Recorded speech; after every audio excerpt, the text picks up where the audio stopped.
Facebook followers are live watching us as we have another interview this month.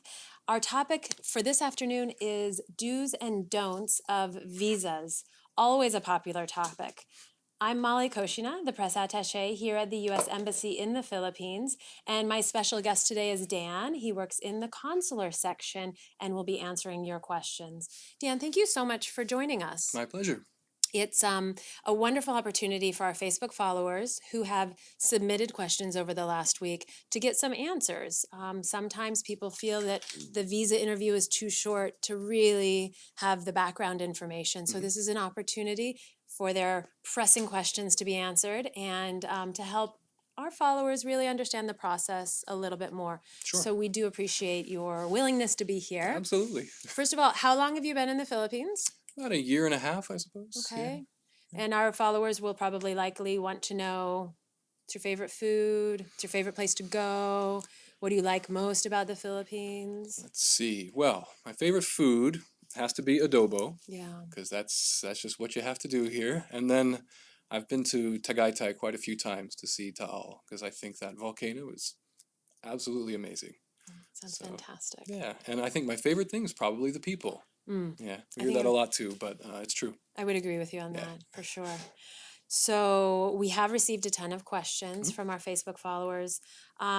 First, I want to talk about something that came up overnight, actually. There's a recent rumor that's spreading around about a new visa policy that affects Filipinos. Have you heard of it? Can you share some information on this? Yes, so what I can tell you is that we're aware of the rumor and it is just that. So there are no special policies that affect just Filipinos as far as visas are concerned. And if you want to go to the truth of that information, you can come to the website. Come to the U.S. Embassy in the Philippines website. You can do what you're doing now, which is join us on Facebook so we can tell you the real story. You can follow us on Twitter, and you can see that there have been no changes to any kind of policy. And particularly pay attention to where that stuff is coming from. Right, this was, I think, an email that went out. Yeah. Is that? Yeah, and so coming from something at gmail.com, or if it comes from at yahoo.com or Right. something like that, all fine web services, but not the official source. If it comes from state.gov, that is going to be your most likely bet that that's the real stuff coming from us. GOV for government. Yes, GOV for government.gov. Okay, super. Another common question that we received from a bunch of people, a few of them, Philvin Ariola, Sunny Gaya, Janet Bacolod, and a bunch of others. What are the requirements when applying for a tourist visa? And what documents should people bring for their interviews?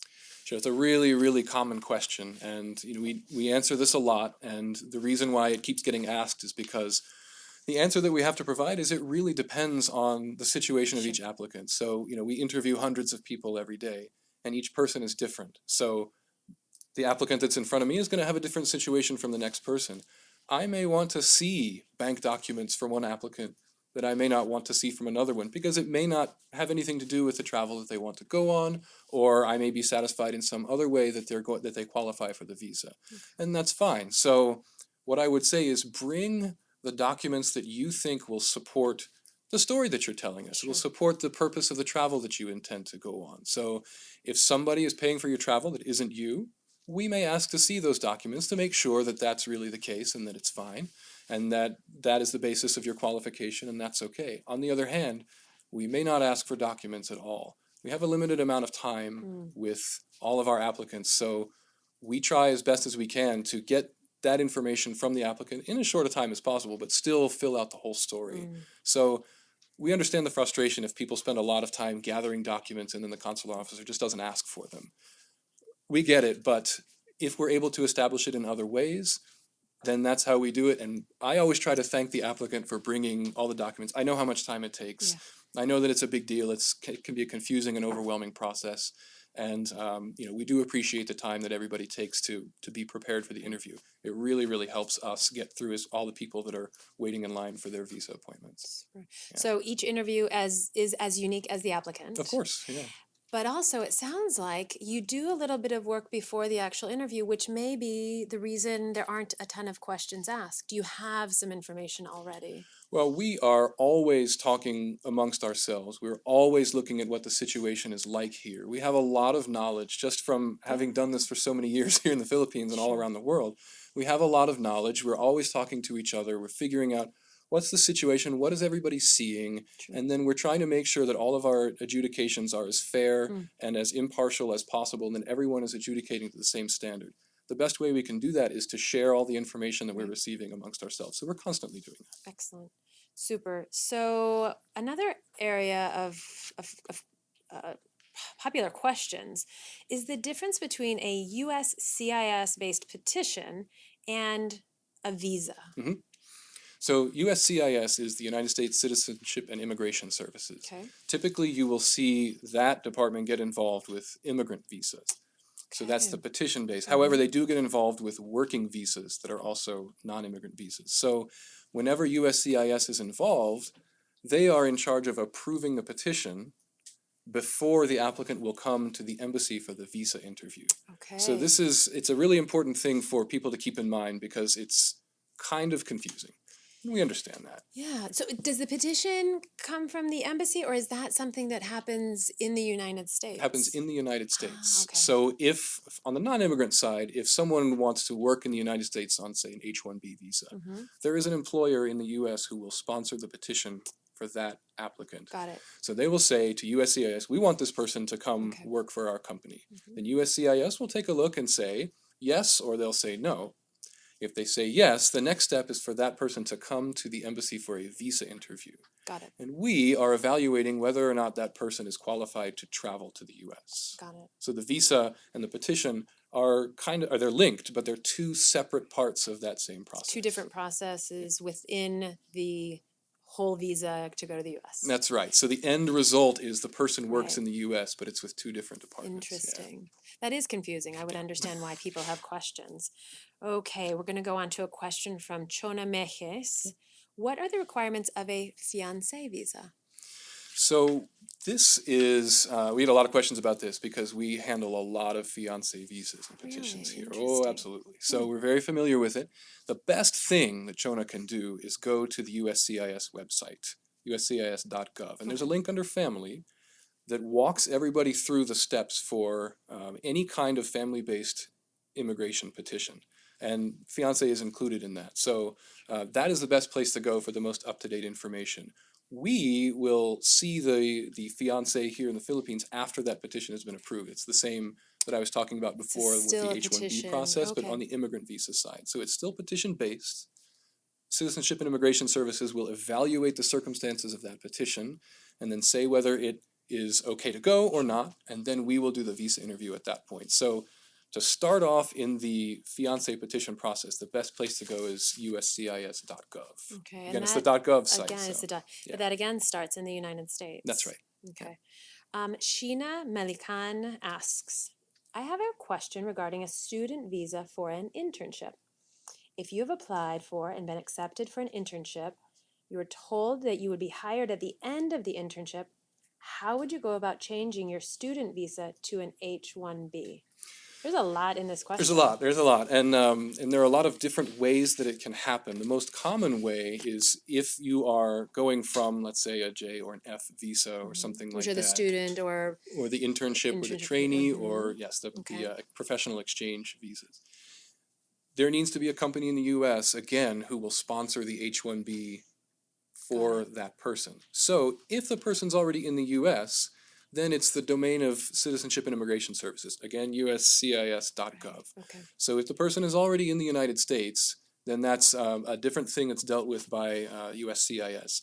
If the applicant has come back here, that's when we would see them for another visa interview. But again, that's after the petition has already been approved. So anytime you're working in the U.S., that initially is done through USCIS. Interesting. Okay, next question is from Hazel Quinto. If you have been approved for derivative U.S. citizenship for an adult claim, which entitles you to a U.S. passport, can you immediately petition for your family as soon as receiving the passport? Or are you required to stay in the U.S. for a number of years before being able to petition? So in general, when you receive your U.S. citizenship, and congratulations, by the way. So when you receive that U.S. citizenship, in general, you are allowed to immediately begin the petition process for any qualifying relative that you would like to have join you in the United States. Again, the best place for that, since it's petition-based, the best place to start with that is uscis.gov under the family section. And it's a really, actually a very good website. It walks you through all of the requirements for any family-based petition. And again, that would be, after the petition is approved, we would interview the family members who are still here in the Philippines for the visa. Interesting. Okay, the next question comes from Asad Siab, I believe is how it's pronounced. Right. Can I petition my niece and nephew, whose ages are 17 and 15? I'm an American citizen. Would I also qualify to petition their father, and how long will it take? So there are no niece and nephew petitions available. And if I understand the situation correctly, we'll see, but if their father is a sibling of the questioner, Mm-hmm. It looks like it. then there is what's called an F4 visa. And so that is for immediate siblings, so brothers, sisters, things like that.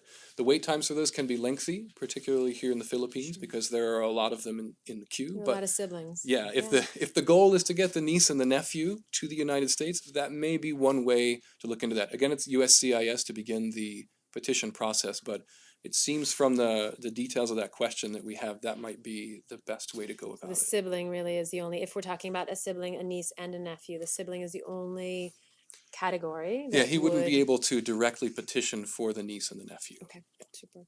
The next question is from Claire Ocampo. How can I find out the status of my petition? Our last update was that USCIS submitted our papers to NVC, but we haven't had an update since then. First, can I ask, what is NVC? NVC is the National Visa Center. Okay. So NVC is kind of like the liaison between USCIS and those of us here who do the visa side of it. And so the answer to that question, again, at the risk of sounding like a broken record, is to go to the uscis.gov website.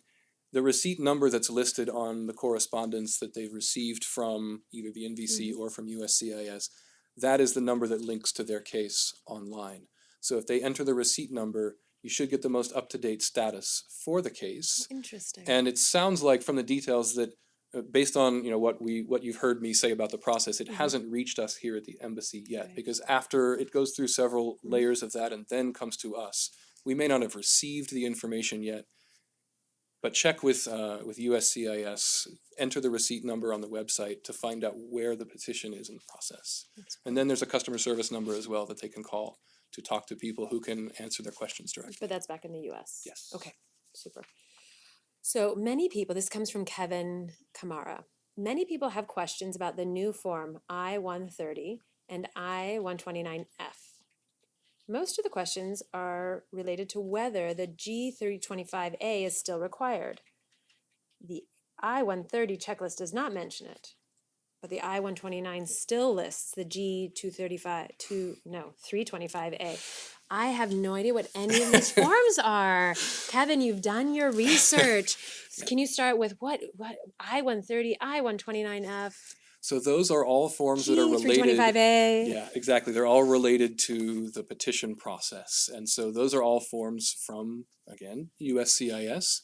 And any changes to those are really best explained by USCIS itself, because all of those are vetted. They're, all that stuff has gone through in the petition process, checking all the information on the G325A. The important thing is, again, to fill it out properly and completely so that it cuts down the amount of time USCIS needs to approve that. But as far as the recent changes to it, I'm not the person to speak to those. USCIS is a much better place to do that. Super. This one's from Jarvi Ballena.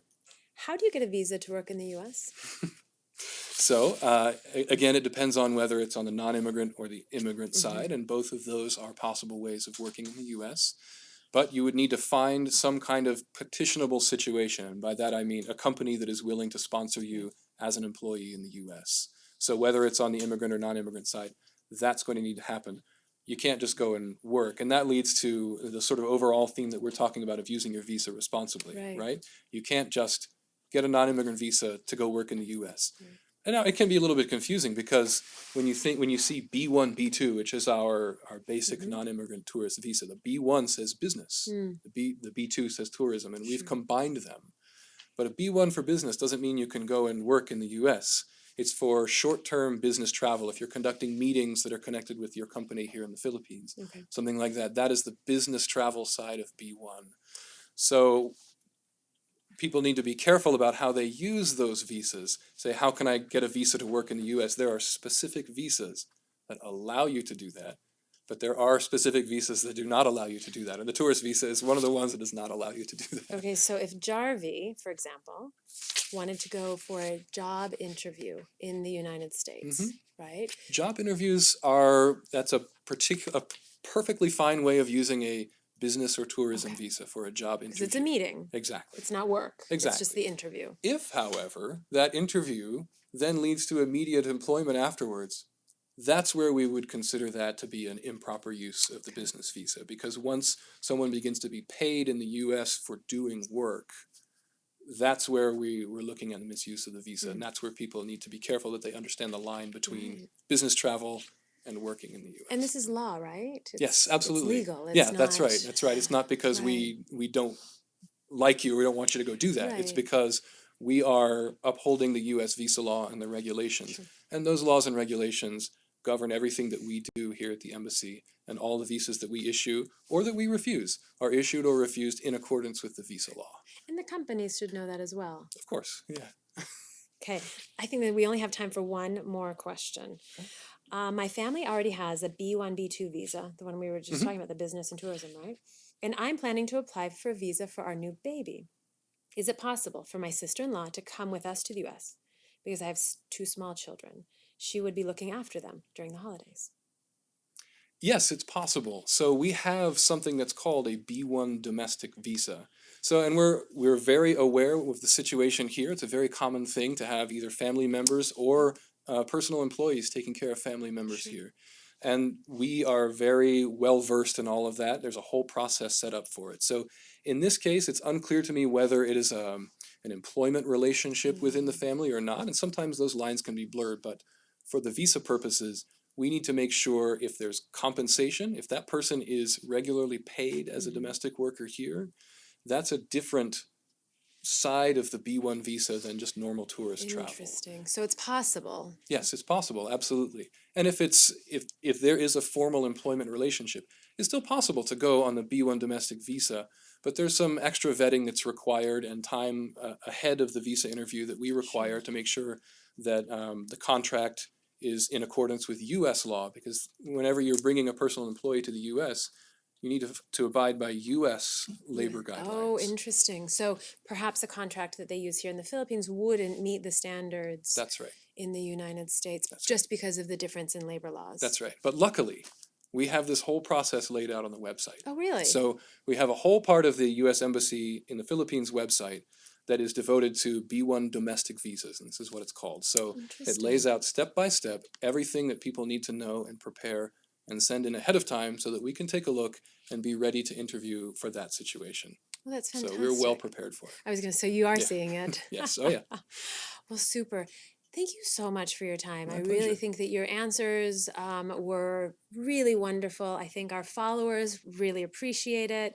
Having access to information really is the first step in having a better experience with the visa interview and being better prepared. So thank you for your time. I really enjoyed it so too. very much. And followers, thank you for watching the U.S. Embassy Insider. We look forward to seeing you next time. Again, I'm Molly Koshina, and we enjoyed having you join us for Embassy Insider. Thank you.